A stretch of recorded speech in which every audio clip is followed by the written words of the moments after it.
Assalamualaikum warahmatullahi wabarakatuh. Perkenalkan, nama saya Ira Dinawati, NIM 3622-009. Di sini saya akan menjelaskan materi ekonomi Islam mengenai karakteristik dan rancang bangun sistem ekonomi Islam. Di sini pertama saya akan menjelaskan mengenai karakteristik ekonomi Islam. Ada beberapa karakteristik dalam ekonomi Islam yang mana menjadi core ajaran ekonomi Islam tersebut. Karakteristik tersebut sesuai dengan beberapa aspek dalam ekonomi Islam, termasuk akan mencakup aspek normatif, idealis, deduktif, dan juga sebagai empiris dan edukasi. Adapun karakteristik yang akan saya sebutkan di sini yaitu ada 5. Yang pertama, rabbaniyah masdar atau bersumber dari Allah atau bersumber dari Tuhan. Ekonomi Islam al-Islam ini merupakan ajaran yang langsung bersumber dari Allah. Pernyataan tersebut telah dilacak Al-Quran dan Hadis yang muncul pada abad ke-5 Masehi. Yang kedua yaitu rabbaniyah al-had atau bertujuan untuk Tuhan. Selain bersumber dari Allah, ekonomi Islam juga bertujuan kepada Allah. Nah, di sini artinya adalah segala aktivitas ekonomi Islam itu merupakan suatu ibadah yang diwujudkan dalam hubungan antar manusia untuk membina hubungan dengan Allah. Dan yang ketiga yaitu al-tawazun baina al-masalah al-fard wa al-jamaah. Di sini artinya adalah keseimbangan antara kemaslahatan individu dan masyarakat. Nah, maksud di sini adalah ekonomi Islam itu merupakan ekonomi yang menjunjung tinggi keseimbangan di antara kemaslahatan dan masyarakat. Nah, yang keempat yaitu al-waqfiyah atau realistik. Nah, maksud dari al-waqfiyah ini adalah ekonomi Islam itu bersifat realistik karena sistem yang sesuai dengan kondisi real masyarakat. Dan yang kelima yaitu al-alaniyah atau universal. Maksudnya di sini adalah ekonomi Islam itu mempunyai sistem yang sangat universal. Maka dari itu, ajaran-ajaran bisa dipraktikkan oleh siapapun dan dimanapun kita berada. Baik, pembahasan yang kedua yaitu mengenai tujuan dan prinsip ekonomi Islam. Nah, pembahasan yang pertama yaitu mengenai prinsip ekonomi Islam. Prinsip-prinsip ekonomi Islam didasarkan atas 5 nilai besar. Nah, yang pertama itu keimanan.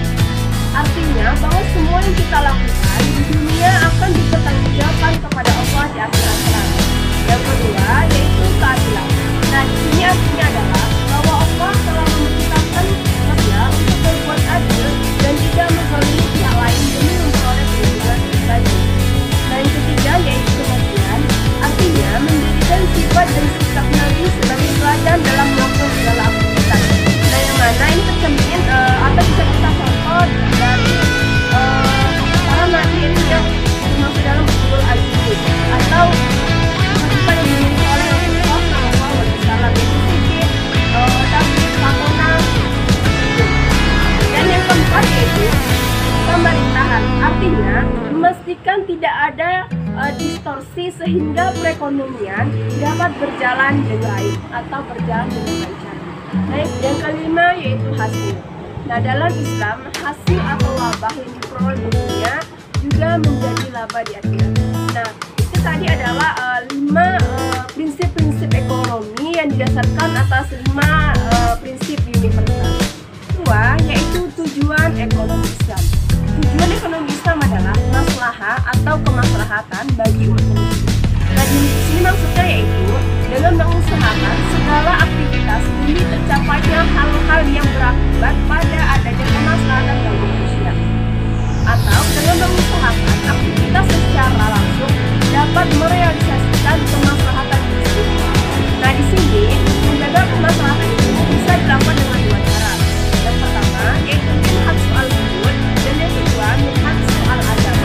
Nah, menjaga kemaslahatan dengan minhaj soal wujud ini adalah dengan cara dan segala bentuk aktivitas dalam ekonomi yang mana bisa membawa kemaslahatan. Sedangkan menjaga kemaslahatan dengan cara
berpihak dan bekerja sama.